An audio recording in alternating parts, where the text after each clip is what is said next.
Assalomu alaykum. Web dasturlash onlayn ta'lim platformasiga xush kelibsiz. Hozir sizlar bilan bugungi darsda Adobe Photoshop darsini o'tamiz. Ya'ni bugun sizlarga hech qanday kod yozmaymiz. Adobe Photoshop darsini bizga kerak bo'ladigan kodlar, bizga kerak bo'ladigan qismlarini o'rganib ketamiz. Hozir Adobe Photoshop nima uchun kerak? Adobe Photoshop bizga shu tayyor web saytni dizayni bo'ladi. Ya'ni mana shu Photoshopda web saytni ko'rinishi keladi. Biz aynan shu ko'rinishga qarab saytni yasaymiz. Aynan HTML, CSS, Bootstrap, JavaScript shunga o'xshagan texnologiyalar yordamida ana shu web saytni yasaymiz. Aynan front-end qismi shunday bo'ladi. Ya'ni demoqchiman, siz o'zingizdan o'zingiz web sayt yasab keta olmaysiz. Sababi kelajakda freelancer bo'lib yoki birorta tashkilotda ishlasangiz, albatta sizda web dizaynerlar birinchi tuz bergan web sayti tashqi ko'rinishi bo'ladi albatta. Shu sababdan siz Photoshopda ham ishlashni bilishingiz kerak. Aynan razmerlar olish, ranglarni aniqlash, shunga o'xshagan 3-4 xil narsalar bor, elementlar, shularni o'rganib olsangiz yetadi. Uning uchun albatta bizda mana bu Adobe Photoshop mana 2019 varianti mana shu kerak bo'ladi. Agar sizning kompyuteringiz Adobe Photoshop ko'tarmagan bo'lsa yoki bo'lmasa o'qimagan yoki ustanovka qila olmagan bo'lsangiz, buni onlayn holatda ham foydalansangiz bo'ladi. Hech qanday xavotirga o'rin yo'q. Uning uchun mana photoeditoronline.pro degan veb sayt bor. Onlayn foydalansangiz bo'ladigan veb sayt. Kirasiz. Mana bu pastroqqa tushsangiz mana open file turibdi, create canvas, pcg har xil fayl turibdi. Shunday qilib create qilib, ya'ni o'zingizga yasab olsangiz bo'ladi, chiqarib olsangiz. Mana xuddi shunday narsa chiqdi. E'tibor bergan bo'lsangiz, mana shu narsalar chiqdi mana. Aynan xuddi shu narsani mana bunda qilamiz mana. Sazzat qilamiz. Ruschasiga menda. Inglizchasini ham so'roqqa qo'ysangiz bo'ladi. Farqi yo'q. Bu yerda aytyapti razmerlarini. Mana bu yerda shirina, ya'ni mana visota bo'yini shuna qilib tanlab olsangiz bo'ladi. Bunda o'lchanishlar piksel, dyum, santimetr, punkt. Bizga piksel qulayroq. Shu sabab pikselda o'lchaymiz dedik. Цвет RGB da bo'laversin mayli, orqa foni belly, черный, fonoviy. Belly bo'laversin. Va mana bu yerda razmerlari kiritilgan. Bu yerda eng aktualniy razmer bu 1920, shirina 1080. Mana shu yaxshi. Demak, sazzat qildim.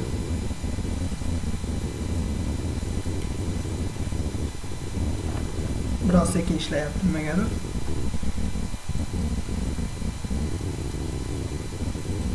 Va mana sazzat bo'ldi. Ya'ni fayl sazzat bo'ldi. Ko'rib turganingizdek, siz birinchi kirgan albatta chalkashlik, adashmovchilik, tushunmovchilik bo'lishi tabiiy hol. Shu sababdan sizga kerak bo'ladigan kodlarni bilib olishingiz kerak boshida. Ya'ni web dasturchilar uchun kerak bo'ladigan elementlari. Aynan bizga birinchi bo'lib kerak bo'ladigan element bu mana bu. Bu element yordamida biz hozir biror hech narsa yo'qligi uchun bilmayapti. Shu sababdan hozir nima kerak bo'ladi? Bizga mana bu yerda siz bu yerda yo'q narsalar chiqadi. Ya'ni buni elementlar juda ko'p bo'lgani sabab mana bu yerga olib borasiz mishkani. Mana shu yerda turibdi, e'tibor bering. Mishkani o'ng tarafini bossangiz, har xil elementlar chiqadi. Ya'ni bu yerda elementlar turi juda ko'p. Shu sababdan men o'zi web dizayner emasman, men grafik dizayner emasman, men web dasturchiman. Shu sababdan menga kerak bo'ladigan, o'zim uchun kerak bo'ladigan elementlarni bilaman xolos. Shu sababdan sizlarga ham shularni o'rgata olaman xolos. Nima kerak bo'ladi? Bizga birinchi navbatda pipetka kerak bo'ladi. Pipetka bizga nima uchun kerak? Pipetka bizga rangni aniqlab olish uchun kerak. Mana ko'rib turganingizdek, mana bu yerga olib bordim, bu yer oq rang bo'ldi. Va mana rang kelib chiqdi. Misol birorta har xil rang ko'rinishda bo'lishi mumkin. Shu sabab pipetka yordamida aniqlab olaman buni. Keyingi o'rgangan elementimiz bu lineyka. Lineyka yordamida men santimetrlar ko'proq margin, padding aynan shularni pipetka lineyka yordamida o'lchab olaman. Lineyka aynan bizga shuning uchun kerak bo'ladi. Yoki bo'lmasa yana bitta ko'p foydalanilgan elementimiz bu mana bu T. Ya'ni bu shriftlar. Buni bosib turib biror narsa yozmayman. Aynan web saytimizda biror bir matn bo'lsa, shu matnga olib borib matnga bossam, ana shu matnda pikseli, rangi hamda font style'i, font family'si bizga chiqib keladi. Aynan shu sababdan T elementi kerak. Agar birorta element joyini o'zgartirib qo'ysangiz yoki bir xato terib qo'ysangiz, siz orqaga qaytish uchun Ctrl+Z qilib olsangiz bo'ldi. Orqaga qaytadi. Va mana ko'rib turganlaringizdek, mana bu yerda sloy paydo bo'lib qoldi. Va mana Ctrl+Z tezdim, chiqib ketdi. Mana bu yerda men ya'ni anaqa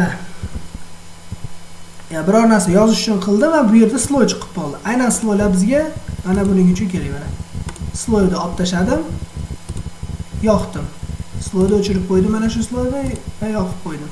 Ana shu uchun kerak. Yoki bo'lmasa mishkani o'ng tarafini bostirib, udalit sloy qilib buni o'chirib olishim mumkin. Sloylar shu sababli kerak. Hop, sizlarga lineyka bo'ldi, pipetkani o'tdik. Endi yana bitta o'rganadigan narsamiz bu rasmni olib o'tib olish va rasmni qanday qilib, ya'ni misol veb-saytlarimizda rasm ham bo'lishi mumkin, to'g'rimi? Bizga kelib tushgan. Aynan shu veb-sayt ichidagi, ya'ni PCG faylli veb-saytni qanday qilib olib o'tib olsa bo'ladi. Shu haqida mana ko'rib turganlaringizdek boshdan takrorlab o'taman qanday bo'lganini. Mana bunday qildim. Mana misol mana bu rasm turibdi. Buni mana bu yerda Ctrl+N qilib, ya'ni open file qo'ysangiz ham bo'ladi-yu, lekin qulayroq bo'lishi uchun rasmni olaman. Mana shu yerga bunday qilaman, o'tdi. Endi buni razmerini belgilash kerak. Mana bu yordamda o'zi tayyor chiqib kelyapti. Mana shu yordamda mana razmerlarini aniqlab olyapman men shu rasmda. Mana bunday qilib razmerni aniqlab oldim. Va mana buni bosib turib bo'ldi. Bu bizga aynan rasmni yoqdan bu yoqqa ko'chirish uchun kerak bo'ladi bu element. Mana bu chap tarafda eng tepada turgan, ya'ni nomi instrument permission. O'zi ham aytib turibdi nima qilishini. Ya'ni ozgina mana bu yerga bosib tursangiz, aynan har bitta element nima vazifani bajarishini o'zi ko'rsatib beradi. Ko'rib turganingizdek. Shu sababdan men faqat o'zimizga kerakli bo'lganini tushuntirib o'tyapman. Va mana shu mana shunday rasm ko'rinishida kelishi mumkin bizga. Ya'ni veb-saytimizda misol mana backgroundni orqa foni bizga kelib tushgan veb-sayt mana shunday turibdi. Bu yoqda tasavvur qiling, mana veb-saytlar, to'liq bitta veb-sayt tashqi ko'rinishi turibdi. Bizda background birinchi bo'lib rasmni ko'chirib olishimiz kerak. Aynan mana shu rasmni boshqatdan o'zimizga ko'chirib olish uchun nima qilamiz? Uning uchun mana bu sloyga, aynan mana shu rasmni o'zini sloyini bossangiz, PCG faylga sloyga tushirib beradi. Aynan mana shu sloyga mishkani olib borasiz, o'ng tarafini bosib turib Exportirovать как degan tugmani bosasiz. Exportirovать как desangiz, bu yerda qayga exportirovать qilish chiqadi. Va mana bu yerda aytadi o'zi PNG formatdami yoki JPEG formatdami deb. Bizga background bo'lgani uchun albatta JPEG formatda bo'laveradi. Shu sababdan mana exportirovать VC qilamiz va qayergaligi chiqyapti, VC fayl ham chiqyapti mana. Рабочий stolga comp. Va mana exportirovать bo'ldi. Va mana ko'rib turganlaringizdek mana shu yerga tushdi. Aynan shu sababdan bizga PCG fayl kerak bo'ladi. Hop, aynan pipetka yordamida mana misol uchun pipetkani tanlayman. Mana shu yerdagi birorta rangni tanlab olishim ham mumkin mana. Mana bu yerga bossam, mana o'zgaryapti rangni. Aynan shu yordamida biz ranglarni aniqlab olamiz. Aynan endi yana sizlarga tushunarli bo'lishi uchun mana misol mana buni ochib ko'raman PCG faylda. Qanday ko'rinishda bo'lishini. Va mana bu boshida PCG faylni ochsangiz, maket tayyor yig'ilgan bu. Maket faqat bu PCD, ya'ni Photoshop fayli yig'ilgan. Bu hech qanday hali HTML yoki birorta veb-sayt holatida emas. Shu sababdan faqat grafik dizaynerlar buni terib chiqqan, aynan mijozning xohishiga qarab. Va shuni mana bu ko'k chiziqlarni yo'qotib olish uchun Ctrl+H, ya'ni Ctrl+H yumshoq H tugmasini bosasiz. Va mana yo'qoldi. Yana Ctrl+ qilsangiz paydo bo'ladi va ular yo'qoladi. Yaqinlashtirish uchun Ctrl Shift Alt bosaman. Yaqinlashyapti. Va mana ko'rib turganlaringizdek kichkinagina bitta veb-sayt, onlayn internet magazin. Aynan mana shu narsani keyingi darsdan xudo xohlasa yig'ishda boshlashimiz kerak albatta. Mana shunday holatda keladi. Misol mana buni bosaman men birorta rasmni o'zimga ko'chirib olmoqchi bo'lishim uchun. Mana buni bosaman mana. va mana bu rasm chiqib keldi. Ko'rib turganlaringlardek. Yoki bo'lmasa mana buni bosaman. Keyingilari ham chiqib kelyapti mana.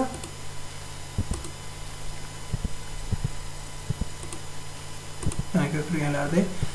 Shu sababdan kerak bo'ladi bizga aynan Photoshop. Aynan men ta'kidlab o'tgan, men bugun ko'rsatib o'tgan elementlarni qaytarib o'zingiz yodlab olsangiz, albatta bu o'zingizga foyda bo'ladi.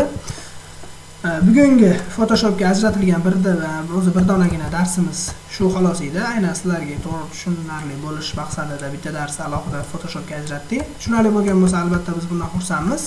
Keyingi darslarda xudo xohlasa, albatta shunday chiroyli ko'rinishdagi maketlarni yig'ishni boshlaymiz. Salomat bo'ling, o'zingizga ehtiyot qiling.